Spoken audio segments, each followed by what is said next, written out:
persennya itu dihilangkan komanya, dinolkan saja. Tapi kalau kita lihat perbedaannya tidak banyak.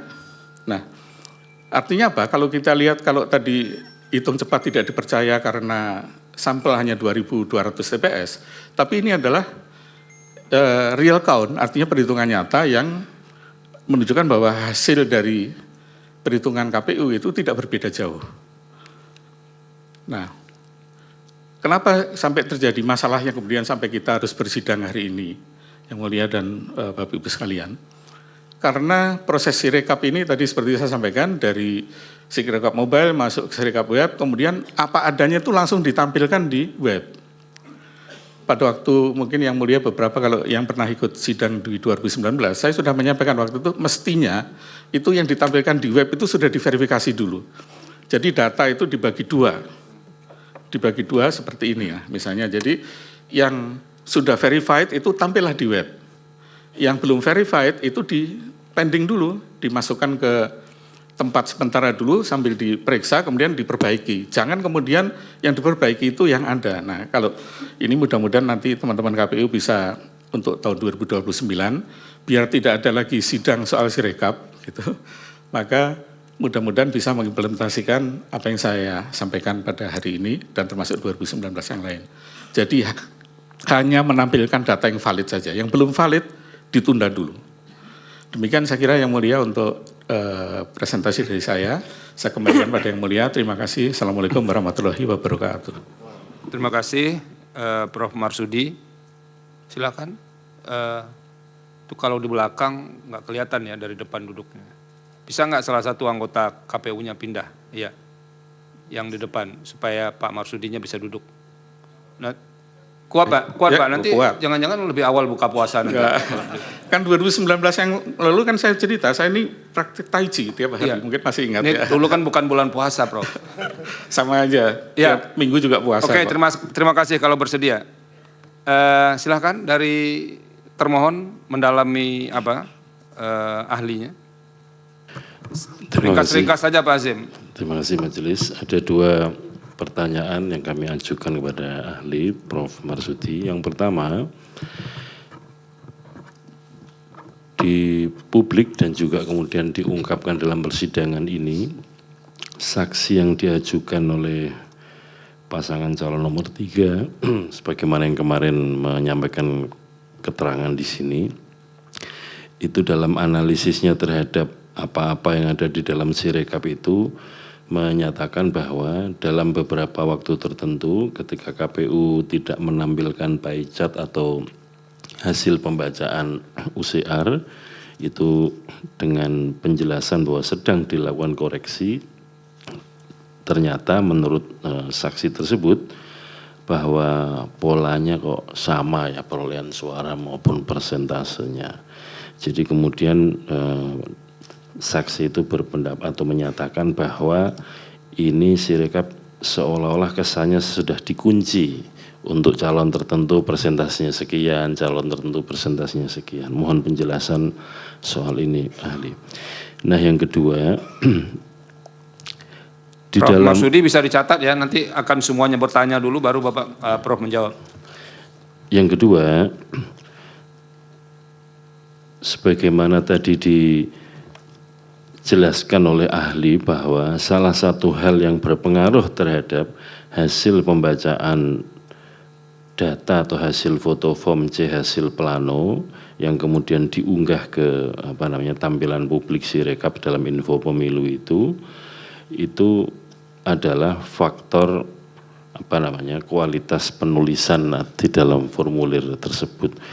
Nah, soal ini mohon dieksplor lagi Prof supaya kemudian kita sama-sama memahami sekiranya ada tampilan antara apa yang ada dalam tulisan dalam foto itu dengan hasil pembacaan UCR-nya itu katakanlah berbeda, yang kemudian ketika dikoreksi publik atau banyak pihak menyatakan ini suara kok naik turun dan seterusnya atau berubah. Saya kira dua hal itu. Terima kasih. Terima kasih Pak Asim. Silakan dari pemohon. Siapa yang mau mewakili? Satu Mas Bambang, yang lain Refli Harun. Silakan. Terima kasih Prof. Prayudi. Ada beberapa pertanyaan Prof. saya mau masuk di beberapa isu yang tadi dikemukakan. Tadi dikemukakan di bagian akhir bahwa mestinya sistem di web Sirekap itu dari mobil apps itu harus diverifikasi dulu. Begitu ya, Prof ya. Dan kalau tidak diverifikasi, maka bisa timbul banyak masalah. Terus Prof tadi mengatakan bahwa itu sebabnya untuk tahun mendatang perlu ada verifikasi. Saya berangkat dari pernyataan itu. Apakah dengan begitu dapat diberikan pandangan Sirekap ini bermasalah karena tidak ada sistem yang verifikasi itu? Satu. Kalau kemudian Sirekap ini dikonfirmasi, saya bisa tampilkan beberapa slide yang ahli kami kemukakan untuk dikonfirmasi kepada ahli ini. Silakan. Tolong di slide nomor 12. Bisa. Sambil menunggu itu saya mau mengatakan begini. Di slide yang akan saya tunjukkan nanti, ada begitu banyak TPS yang jumlah pemilihnya melebihi batas maksimal DPT. Padahal maksimal DPT-nya per TPS adalah 300. Kalau ada informasi kayak ini dan ribuan, puluhan ribu, bahkan ada ratusan ribu seperti ini, puluhan ribu yang tercatat di sini, apakah itu tidak cukup untuk dijadikan dasar untuk sampai pada kesimpulan ada fraud di situ? Itu kedua. Ada slide? Oh ya.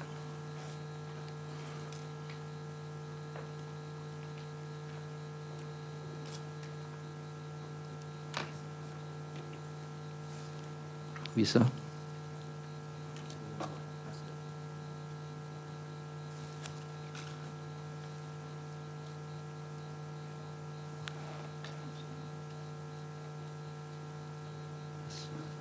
Signal sudah ada. No signal. Sambil nanti saya kasih slide sambil saya cicil supaya prosesnya. Nanti silakan. Saya akan jelaskan lagi. Ini pindah ke Refli Harun dulu. Belum. Saya lanjutkan supaya ya. jalur pikiran saya. Jangan terlalu banyak, nanti lebih banyak daripada ahli pula nanti pertanyaannya, Pak. Silakan. Karena ini penting. Belum ya. Oke, saya lanjutkan lagi nanti sambil balik lagi. Dalam temuan kami, ternyata apps itu juga bermasalah, Prof, dalam temuan kami. Fitur yang sudah fix dan diberikan vendor kepada owners, pada tanggal 10 Februari tiba-tiba ada fitur berbeda yang masuk di situ. Saya Fakultas Hukum jurusan ini belum ada, Prof. Jadi nanti saya bisa tunjukkan di situ. Dua fitur yang masuk itu memberi keleluasaan pada orang yang memiliki fitur itu atau dibeli akses itu, dia mengubah hasil. Bagaimana penjelasannya? Itu yang ketiga. Yang keempat, sudah ya? Belum. Untuk menguji originalitas hasil yang difoto itu, yang katanya kemudian dari Sirekap, dari mobile apps itu dikirim kepada Sirekap web, maka kemudian harus ada konfirmasi metadata. Dan fakta membuktikan dari berbagai ahli yang dihadirkan di sini termasuk 03, metadatanya tidak ditemukan. Jadi bagaimana kita bisa mengakui originalitas dan otentisitas dari hasil yang dikirimkan itu? Ini ada. Itu bagian kelima itu. Saya seneng ganjil jadi ada dua lagi. Sudah ini Pak Bambang, okay. Silakan ini dijelaskan. Slide atasnya dulu, slide keempat. Prof, itu tadi pertanyaan yang kedua atau ketiga, saya lupa. Ini temuan, Prof. Ternyata selisih suara antara yang seharusnya dengan yang tampil pada Sirekap itu bermasalah. Dan ini kita dapatnya ribuan. Saya nggak mau sebut ratusan ribu ya. Dan turunkan lagi satu lagi. Oh. Ini pertanyaan berkaitan dengan pertanyaan pertama tadi. Apakah ini tidak cukup dijadikan dasar telah terjadi fraud di situ? Dan seharusnya kemudian dilakukan IT forensik. Coba slide nomor 2.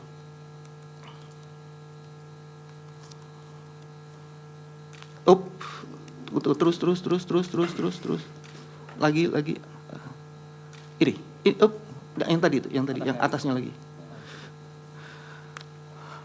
Baik mobil apps maupun Sirekap seharusnya kan memiliki ini. Ahli. Keamanan data, transparansi dan akuntabilitas serta audit dan verifikasinya. Pertanyaan berkenaan dengan ini, apa pendapat ahli terhadap mobil apps dan Sirekap kita berkaitan dengan keamanan data, transparansi dan akuntabilitas dan audit dan verifikasi? Itu ada masalahnya di situ. Pak Bambang cukup ya? Tadi 7, Prof. Satu lagi berarti. Jangan nanti jatah Refli Harun jadi hilang dong. Silakan. Terima kasih. Terima kasih Yang Mulia.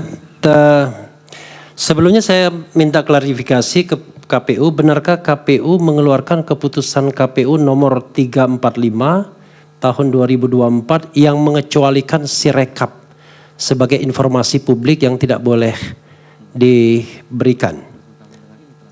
Silakan KPU. Diklarifikasi dulu, karena ini dapat dari sengketa informasi dari pihak yang mengajukan, tiba-tiba muncul keputusan secara retroaktif. Silakan. Kami cek dulu. Ya.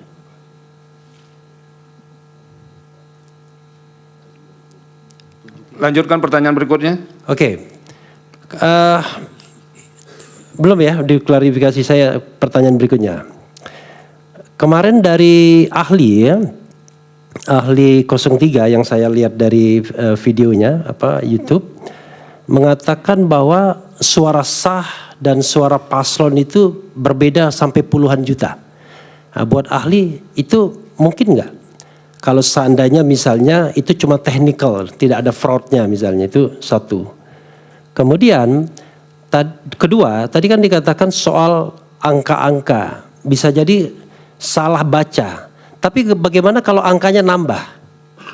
Karena banyak sekali kita dapat laporan angkanya nambah. 300 menjadi lebih. Ya, misalnya ada yang tertulis 17 jadi 170. Kan nambah angkanya, baik nambah di depan maupun nambah di belakang. Salah itu kedua. Ketiga, kalau kesalahan yang pernah dikatakan KPU itu sampai salah baca itu sampai 500. Ini contohnya. Ya, itu yang contoh yang tadi saya katakan. 154.541 sebelum Sirekap ditutup.